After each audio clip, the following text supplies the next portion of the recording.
Dog barks at the coffin during funeral when a man asks why.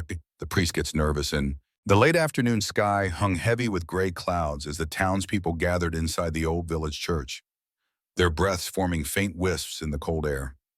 Candles flickered along the pews, casting golden halos on the faces of those who came to bid farewell to Hannah, a solitary woman. Beloved by many, who had spent her entire life serving the village, her body lay still in a mahogany casket at the front of the altar, surrounded by white lilies and solemn silence. But that silence shattered like glass when Duke, Hannah's loyal old dog, suddenly began barking furiously. His hoarse growl echoed across the stone walls like thunder.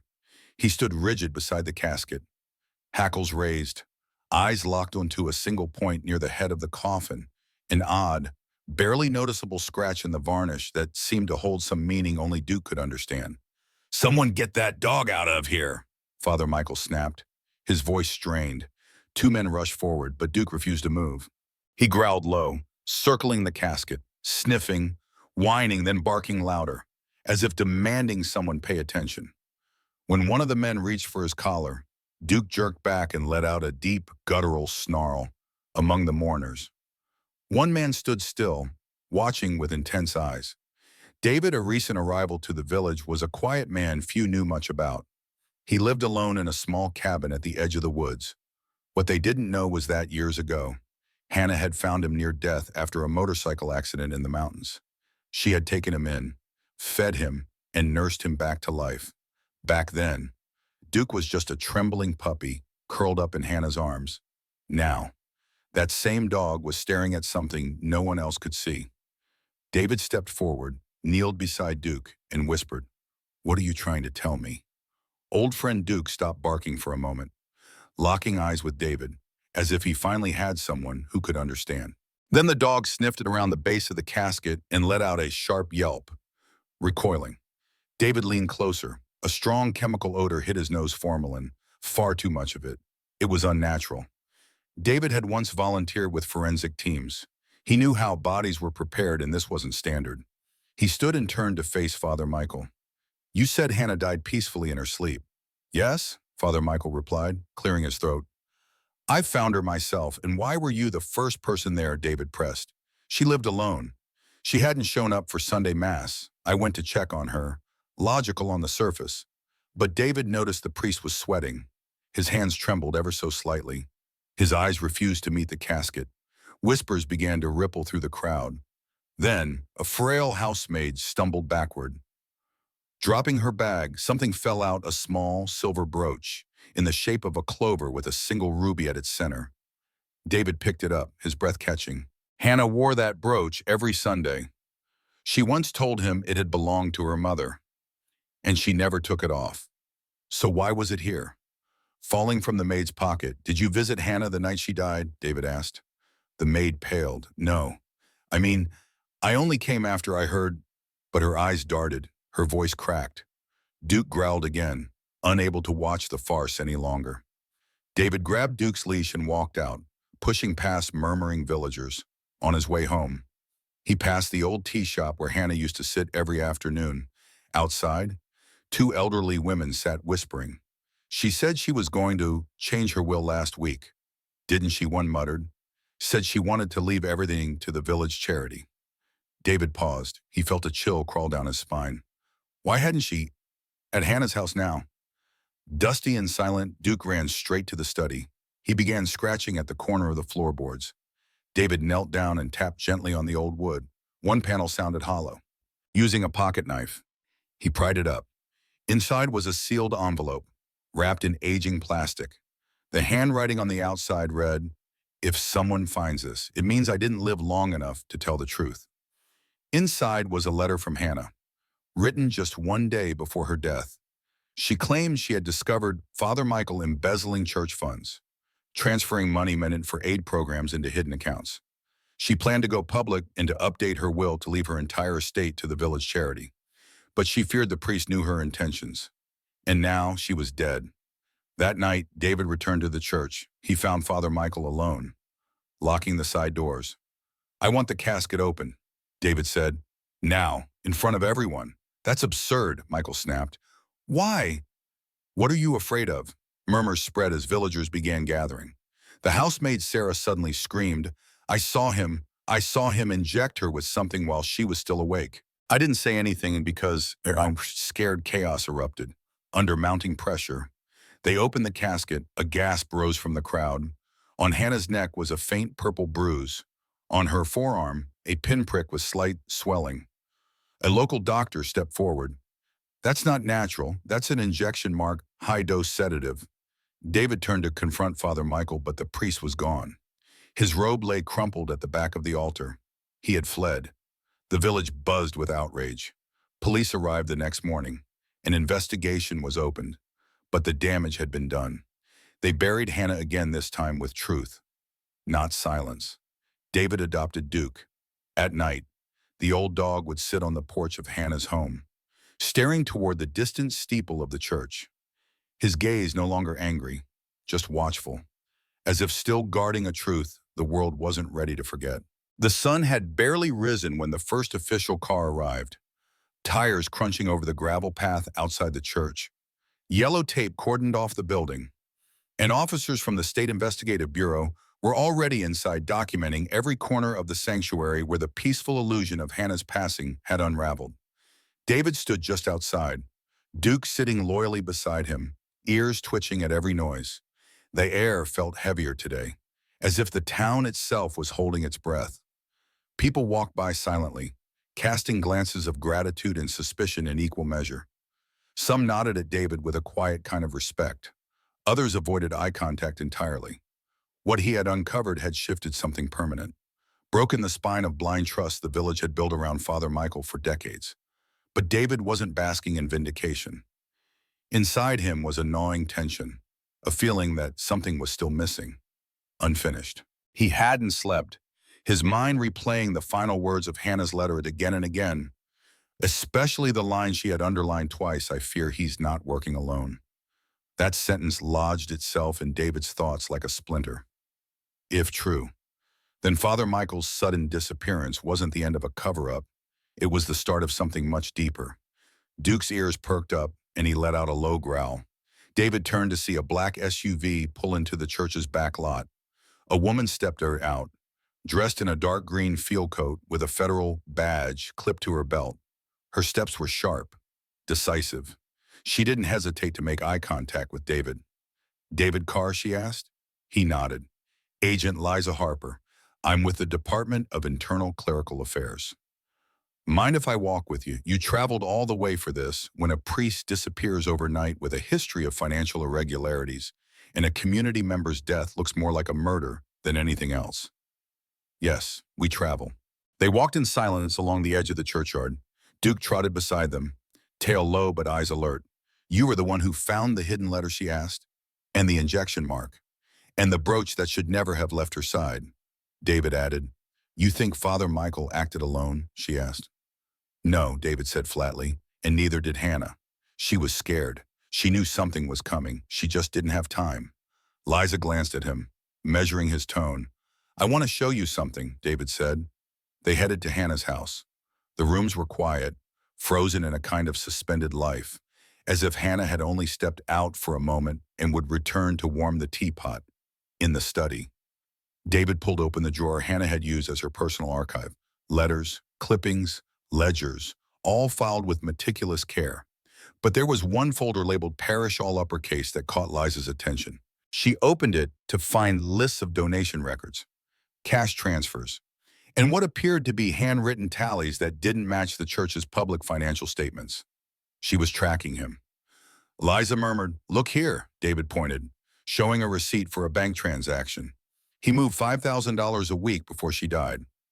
Not to a church account, but to a private investment trust, a foreign one. Liza's brow furrowed. He wasn't planning to just take the money. He was planning to disappear. David's phone buzzed, a message from a local boy named Jonah, a teenager who volunteered at the church before the incident. It read, "I found something in the sacristy. You need to see it." 10 minutes later, they were at the back room of the church, the sacristy where ceremonial garments were kept. Jonah stood nervously beside an old wooden cabinet. I didn't say anything before," he stammered, "but I saw Father Michael arguing with someone 3 nights ago." They were yelling. A man in a gray coat. I thought it was just church business. And now Liza prompted, now I'm not so sure. This morning I found this stuff behind the cabinet. He handed them a folded piece of paper, damp with condensation. Inside was a hand-drawn map. It showed the village perimeter, with red circles marked around 3 seemingly random locations, one near the old mill, another behind the post office, and the third at the cemetery edge. There were initials at the bottom corner, M and S. Liza frowned. We need to check all 3. Now, the first location, the mill, revealed nothing out of the ordinary. The second, behind the post office, was trickier. There they found a buried plastic container containing old church documents, transcripts of confessions, payment logs, and several names highlighted in yellow. Most disturbing was a single photograph, Hannah, standing with a man who had been redacted with a marker. That's not good, Liza muttered. Someone's trying to erase a trail. The third location, the cemetery edge, was quiet, too quiet. Duke led the way, ears perked, and started circling a small mausoleum that had long fallen into disrepair. David ran his fingers along the stonework until he found a groove. A false panel. Inside was a briefcase, locked. But when Liza picked it up, a faint ticking sound started. Back, she said sharply. Now, David yanked Duke back just as Liza tossed the case away. It hit the ground and exploded not in fire, but in a burst of black powder and metal shards. A distraction, a warning. Liza's expression hardened. This is bigger than embezzlement. This is a network, a system built on silence, and someone wanted to make sure the trail ended here. That night, David sat in Hannah's kitchen, staring at the map.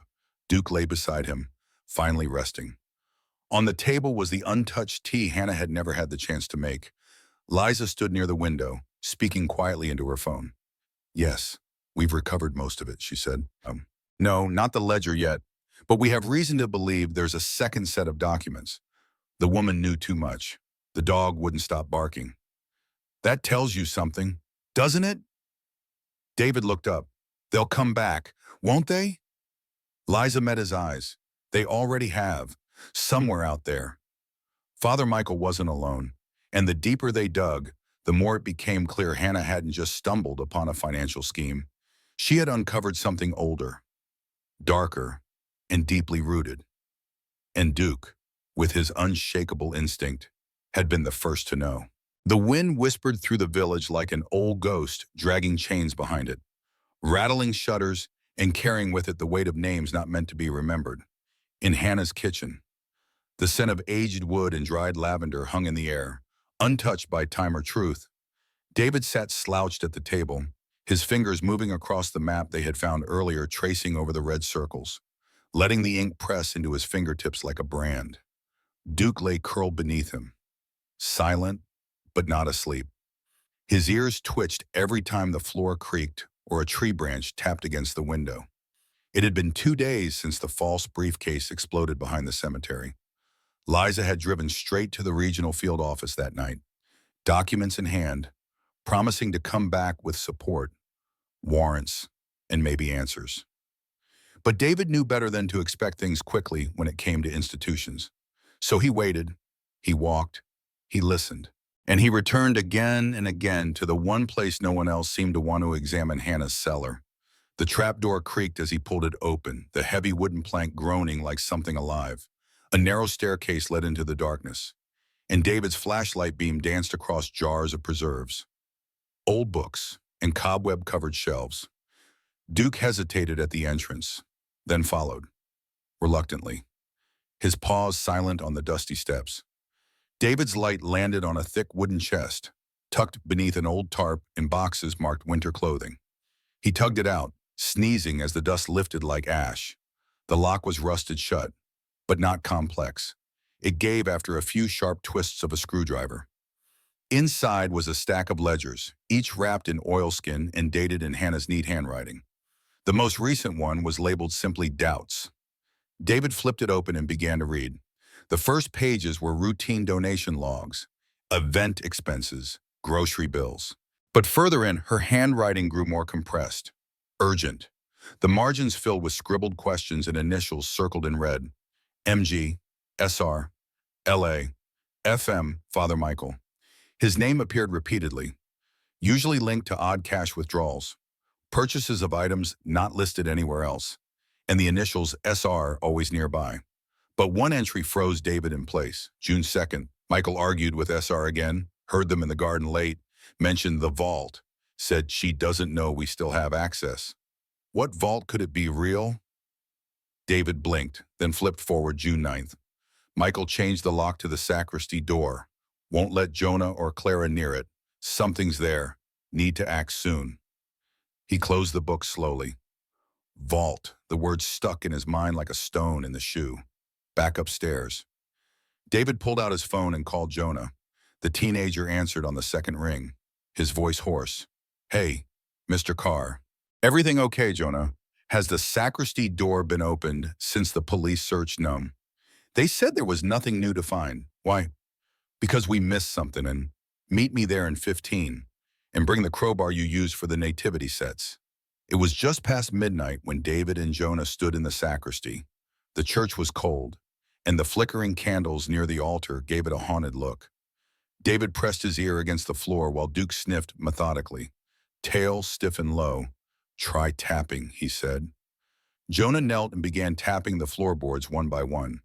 After a dozen, one answered with a hollow thud. Here. David nodded. They pried the board loose. Underneath was a metal hatch, square and bolted down, but with a tiny keyhole in the center. This wasn't on any of the church blueprints, Jonah whispered. I checked them for the Easter remodel last year. There's nothing like this on record. That's because it was never supposed to be found, David replied. Or maybe it was never meant to be forgotten. The lock was old and stubborn, but Jonah managed to pick it open with trembling fingers and a thin screwdriver. The hatch swung up, revealing a short ladder and a musty crawlspace. David descended first. The air was thick, filled with the scent of mold and something metallic. His flashlight revealed stone walls, narrow shelves, and a single locked filing cabinet resting against the far wall. Above it was a plaque, dusty and worn, with only 3 words carved into brass, Deus non videt. God does not see, David translated aloud. He shivered. The filing cabinet had a combination lock, but the numbers were worn from decades of use. David ran his fingers over them. Then he remembered Hannah's birthday. He dialed it in. The lock clicked. Inside were folders, dozens of them. Some were church records from nearly 50 years ago. Others were signed with different names and aliases. One was marked Witness Program, reassigned. Another read Clerical Transfer, Sector B, but one folder stood out. It had a seal, a red wax seal, cracked down the center. The paper inside was brittle. David read aloud Project Echo, 1976-93, Confessional Integration under Operation Still Voice, Purpose Information Extraction, Behavioral Mapping, Theological Leverage. What the hell, he muttered. This wasn't about money. This wasn't even about local corruption anymore. This was systemic, wide, deep. At the bottom of the folder was a photo, black and white, a group of men, priests, sitting in a circle. One of them was Father Michael. The man beside him was labeled Agent SR. In the margin was a name scrawled in Hannah's writing. Sister Mary Ann Gable, survivor. David's heart pounded. This woman might still be alive. She might be the last person who could explain what all this meant. We need to find her, he whispered. Before they do. Jonah nodded. I'll check the old church rosters. Maybe she retired nearby. David didn't respond. He was staring at something taped to the inside of the cabinet's door, a small yellowed note with Hannah's handwriting, "If I disappear." It wasn't age, it was discovery. As they left the vault and resecured the hatch, Duke let out a long, low growl. He was staring at the back window, and outside, barely visible beyond the stained glass, was a dark figure standing completely still under the church bell tower, watching, waiting. Then, just like that, it vanished into the fog. By the time dawn broke over the misty ridge lines that encircled the village, David's breath had begun to fog with fatigue. The air inside Hannah's house had turned stale after a full night of research and dead ends. Duke lay sprawled across the floor, alert but still. His eyes trained on the doorway like a guardian, too seasoned to sleep. The photograph from the hidden vault, the folder labeled Project Echo, and the note from Hannah now sat fanned across the kitchen table like pieces of an ancient puzzle. But one thread, one name held David's focus. Sister Mary Ann Gable. According to Jonah's research, there had been only one Mary Ann Gable ever listed in the church archives. Last known address at a retirement home outside the nearby town of Glen Hollow, 30 miles west. She had disappeared from public life in 1998 after submitting a letter of resignation, citing spiritual fatigue. The church never spoke of her again. At 8:14 a.m., David was already in the driver's seat of his pickup. Duke settled in the back, while Jonah stood outside the passenger door, handing over a folder. "If anything happens," Jonah said nervously, "call me." And I found something else, tucked into an old program for a church fundraiser from 1993. It was addressed to Hannah but never sent. David flipped open the Inside was a short note. They know about Echo. Trust no one wearing the collar. If you don't hear from me again, follow the stone trail. MG. MG, David whispered. Michael Gable. Jonah shrugged. Or maybe Mary Ann Gable. It was just initials. But look at the date. David scanned the corner. May 18th, 1993, the same week Hannah started her private ledgers. Coincidence didn't feel likely anymore. The drive to Glen Hollow was quiet except for the low hum of the radio, which David left on as white noise. Fields passed by, frost still clinging to them like sleep to tired eyes. When they reached the retirement home, a squat brick building with wind chimes clinking in the breeze, the front desk nurse greeted David with a wary smile. "You're here to see Mary Ann," she asked after glancing at his ID. "She doesn't get many visitors." "I'm not surprised," David murmured. "Is she well physically?" "Yes, but she hasn't spoken much in years, sits by the window mostly. But when I mentioned your name this morning," the nurse leaned in. She said one word, "Hannah." David's pulse quickened. She was waiting. He found her in a sunlit room filled with potted plants and dust particles spinning like slow snow in the air. Sister Mary Ann was small now, bones wrapped in soft blankets, her hair white as salt. Her eyes, however, were sharp, pale green with flecks of steel. "You knew her," David said softly, taking a seat across from her. She nodded, almost imperceptibly. "She trusted you," he added, "and she died because of what she knew about Father Michael. About Project Echo." Mary Ann blinked once, slowly. Then her lips moved. "It wasn't just Michael," she whispered. Her voice cracked with rust but carried undeniable weight. "It was the whole network." David leaned forward, trying to still the tremor in his hands. "Tell me, what was Project Echo?" Mary Ann stared out the window, her eyes distant. "In the 70s, the church authorized a series of psychological confession studies. They were supposed to help identify patterns of sin, vulnerability, the pressure points in faith. But it changed. It became manipulation, surveillance, coercion. They started recording confessions without consent, categorizing people, threatening those who spoke out. And Michael, he was one of the first to weaponize it.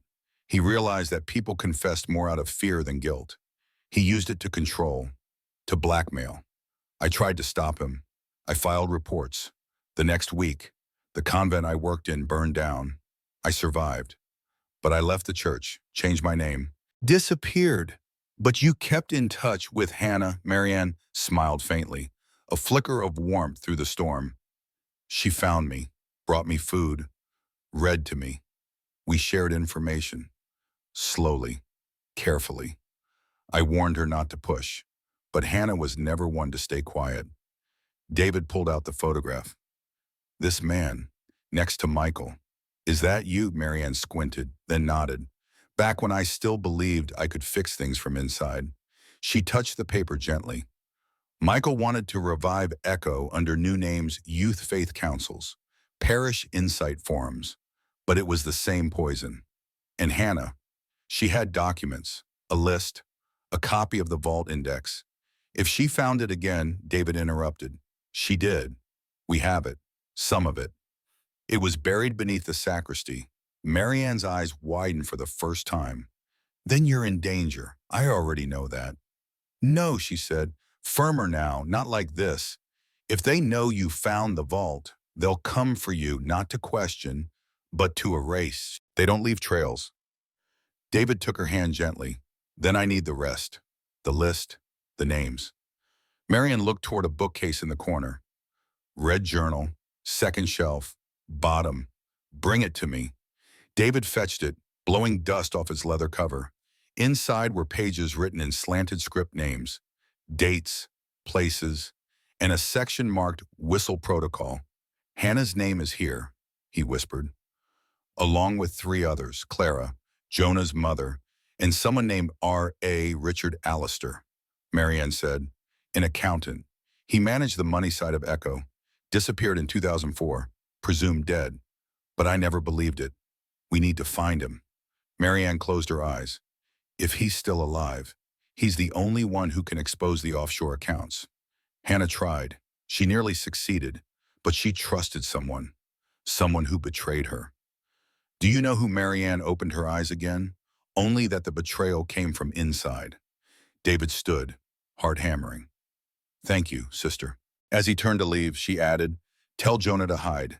They know he's helping you. Tell him to run. And if you survive this, finish what she started. On the ride home, David didn't speak. Duke remained curled on the seat beside him, ears flicking but calm, back in the village. The streets felt unusually quiet as David parked in front of Hannah's house. He noticed something strange, the mailbox door hanging open. Inside was a single note on folded paper. No envelope, just one line. We warned you. The stone trail ends here. David scanned the street. No one. Nothing but the wind. When he walked inside, everything looked normal until he reached the kitchen. The table was bare. Every single document, photograph, map, and file, gone, and scratched faintly into the wood in something that looked suspiciously like a knife blade, were two letters SR. David turned just in time to see a dark vehicle speeding away at the end of the street. And in that moment, he knew the clock was no longer ticking. It had already struck. The next few minutes unfolded in the kind of silence that made your heartbeat feel like thunder in your chest. David stood frozen in Hannah's kitchen, eyes locked on the scratch marks on the table SR. The initials carved not just into wood, but into the heart of everything that had happened. The room had been stripped clean, the evidence meticulously removed. Whoever had come knew exactly what to take, what to leave behind, and how to send a message. We warned you, the stone trail ends here. But David had never been good at taking warnings. He crouched beside Duke, who was sniffing the edges of the floor and letting out low, unsettled whines. They were here, David whispered. Half to the dog, half to himself. They were fast, quiet, and they left nothing. Nothing but fear. But fear alone was not enough to stop him. He still had the red journal from Sister Marianne tucked into the inner lining of his coat, the only surviving piece of evidence they hadn't found yet. He grabbed his phone and called Jonah. No answer. He called again. Voicemail. A sinking weight dropped into David's stomach. Jonah was the one link they hadn't silenced, and now he was missing. David jumped into his truck and drove like a fuse on fire, tires cutting across gravel and frost, Duke bracing against every turn. The village streets were deserted, lights off, curtains drawn. But as David pulled up to Jonah's house, he noticed the front door slightly ajar. He stepped out slowly, every muscle tight. Jonah, he called. It's David. No response. He pushed the door open gently. The inside was eerily still, furniture undisturbed. No sign of struggle except the flickering light in the hallway and a soft metallic smell in the air. Then he heard it, a whimper, faint. David followed the sound to the pantry. There, curled into the corner beneath a blanket, was Jonah, alive but pale, his face smeared with dried blood from a gash near his temple. They came. He rasped. Two men. Said they were from the bishop's office, but they weren't. They were looking for the journal. I told them I didn't have it, and they hit me. David helped him sit up, checking his pulse, his pupils. You're lucky, he said. They weren't here to kill you, just to scare you, but it means they're desperate. What do we do now? Jonah asked. We burn the trail they think ends here, David said, and we walk one step further, back at Hannah's house. David unpacked the journal and opened it to the list of names, the three surviving witnesses, Clara, Richard Allister, and a man listed only as E.H. No location given. But with a note scribbled beside it, he watches the watchers. That night, under the cover of Fekin shadows, David drove west with Jonah asleep in the back seat and Duke alert at his side. They headed toward the only address listed for Richard Allister, a remote coastal town where he had supposedly retired after disappearing from church records in 2004. They arrived at dawn. The town was small, sun-bleached and wind-beaten, the kind of place people moved to when they didn't want to be found. David left Jonah resting in a roadside motel and followed the only clue they had, an old P.O. box address linked to Richard. He traced it to a fishing shack nestled behind an abandoned dock. The place looked long forgotten. But as David approached, Duke growled low in his throat. Someone was inside. David knocked twice, then said softly, "I'm here for the truth. Richard, Hannah sent me. She's gone." Silence, then the door creaked open. A gaunt man with sunken eyes and a graying beard peered out, blinking against the daylight. "You said Hannah, she's dead, killed for what she knew, just like they tried to do to Sister Marianne. I have the journal." Richard hesitated, then stepped aside. The shack was dark, lined with papers, maps, red strings stretching between pins like some paranoid conspiracy web, only this one was real. "You're lucky to still be breathing," he said. "If you have the journal, they'll come for you, they always do. Then we stop them," David replied. "We go public. Names, dates, accounts. You were the accountant. You can verify everything." Richard's jaw clenched. "They'll silence anyone who listens. They've done it before, but not everyone," David said. "We don't need everyone, just enough to make them fear the light." For the next hour, they scanned documents, verified transfer records, matched names to offshore accounts. Richard had it all. The vault wasn't just a hiding place. He said it was a blueprint, a record of leverage, threats, pressure points. They used it to control bishops, priests, judges, even journalists. David stood slowly. Then it's time they lost control. Together, they uploaded everything to a secure drive and sent it to 3 independent journalists, 2 international human rights organizations, and Liza Harper at the Department of Internal Clerical Affairs. Within minutes, the files were out, unstoppable, and with them, the whole rotten scaffolding began to sway. That night, the first news story aired. Anonymous sources leaked decades-old cover-up involving confession surveillance, clergy coercion, and offshore embezzlement. Multiple high-level officials implicated, one former priest missing. David turned off the TV. He sat in silence, Duke asleep at his feet, Jonah finally resting without fear. "It's done," Richard said, but David shook his head. "It's just started." A week later, Father Michael's body washed up along the coast, shot twice in the chest. Wallet missing, teeth removed, official cause undetermined. But David knew better. He stood at Hannah's grave a few days later, the village still in stunned quiet. Flowers surrounded her headstone now, and someone had carved the words she used to sign all her letters. "Light belongs to those who carry it. You did it, Hannah," David whispered. "You ended something no one else dared touch." Duke sat beside him, head bowed. As David turned to leave, he noticed something etched faintly into the back of her gravestone. He brushed away the dust. It was the outline of a paw.